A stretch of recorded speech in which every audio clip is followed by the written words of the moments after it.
What a result yesterday for Mikel's tricky Reds.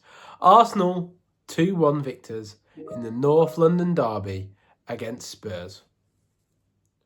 Initially, we did go 1-0 down with a deflected Heung-min Son shot, but we reacted well. Gabriel got a header from a corner that wasn't really a corner, let's be honest, it shouldn't have been, but we got the job done. We got back into the game really quickly, 1-1, equalised scores, and then we managed, just before half-time, for Leo Trossard to capitalise on a counter-attack and get the goal to put us 2-1 up.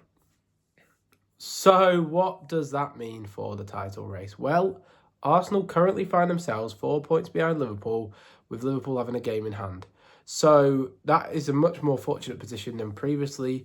Arsenal finally capitalised when Liverpool dropped points, obviously to Forest in their last game. And Liverpool have a trip to Brentford, which is obviously a hard affair for them. So could Arsenal beat Villa in the next game and the Unai Emery derby and start putting some momentum together? Maybe we do, maybe we don't. I'm not sure because we do lack firepower up front if we can get over the line against Villa. But you've got to hope, with the momentum from the North London derby win, that we do so. Now, today, Arsenal have been heavily linked with a certain striker, Benjamin Sesko from RB Leipzig. Apparently, we're in talks. Apparently, Arteta's talked to RB Leipzig and Sesko a few times, and it looks like that deal is progressing quite well. So, that looks like it's the target that Arsenal are progressing with in terms of the forward positions. He's got a very good ball striking ability, from range especially. My only concern is that his ball control and dropping in ability, sort of hold-up play, may not be at the level that we necessarily need at the moment. He is quite a raw player, but we do need a forward, definitely, especially with Gabriel Jesus' ACL. And if he's the player that Arteta trusts, he's the player that we have to get behind. That said, I do think that we could do with 2 forwards in this window, if possible. So let's watch this space. But Benjamin Sesko looks like he is the player that Arsenal are targeting and talking to. There has also been linked with Vlahovic on a loan with an option to buy. That's less concrete sources. But we'll wait and see. If we sign a striker, though, does it put us in the best place for the title this season? Obviously, Liverpool might capitulate soon. I mean, it looks like Trent's agreed a verbal deal with Real Madrid, so he's looking like he's out the door. So what does a striker transfer do? It is interesting that this season, this January, Arsenal are really putting money towards the positions they need to try and improve us, because it looks like we really think that we are on for the title this season. Obviously, the last 2 years, we have pretty much failed in terms of the title race, but in terms of injuries, we've done pretty well.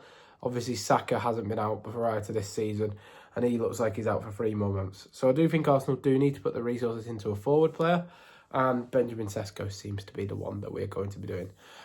Yesterday, there was also quite a few links with Brian Mbeumo from Brentford. I know that the manager, Thomas Frank, has said there's no chance he leaves in this window, but that may be one to keep an eye on, even if we do get Sesko, because Mbeumo is a good forward who can play right wing and striker, and I think we do need 2, and I think we need one of them to be versatile. Obviously, Benjamin Sesko's main position is striker, and he can't play anywhere else.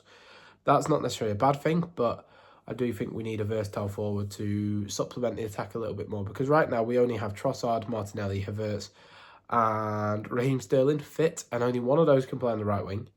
Only one of those can really play up front in terms of Kai. I know Trossard has done a false 9 job before. I also know Sterling has done a false 9 for City before. And we have... So the left side is pretty much covered. It's more so the right-hand side and striker that we need positions in. But Benjamin Sesko is the most exciting prospect in the striker position in Europe. I think if you have a chance to get Benjamin Sesko, you get Benjamin Sesko. And I think that's exactly that for Arsenal. So let's watch this space. Let's hope as an Arsenal fan that we get him and push on to hopefully put in a stronger title challenge for the remainder of the season. If this deal is to be done, it's going to be done after the Aston Villa game. I don't see it happening before. But let's hope we do get the forwards. Let's hope we back Arteta. And let's hope we can turn the season into a very positive one. I think the fact we are out the Cups now, that can be a positive. We can concentrate on the league and the Champions League. We look like we're through in the Champions League, so don't make any risks in terms of our teams in that competition. Just play a bit of a rotated side, make sure we don't get any injuries, and then we can really go for the league. But yeah, Northland Derby win yesterday, phenomenal result. Happy days for the Gooners. And now we are linked with a striker the day after. And the day prior to that, it looked like we've agreed deal for Zubamendi from Real Sociedad. So, phenomenal news for all you Arsenal fans out there.